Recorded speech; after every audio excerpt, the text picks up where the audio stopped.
Okay, how to remove the window switch. You must come from here first. You come around here.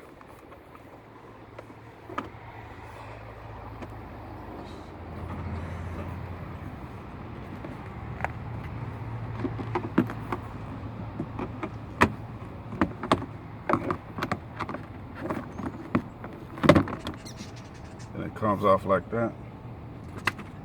Then all you have to do is lift this up.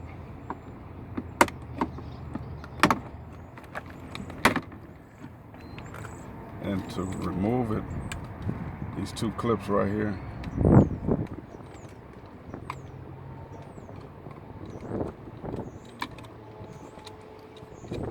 Those, flip it over.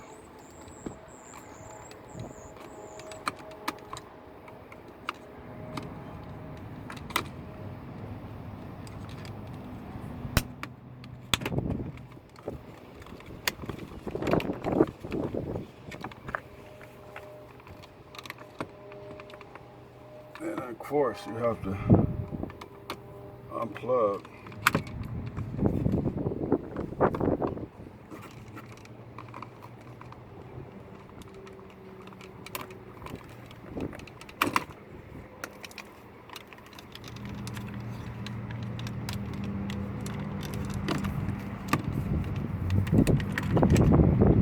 And then you get the switch out when you need to remove and replace these.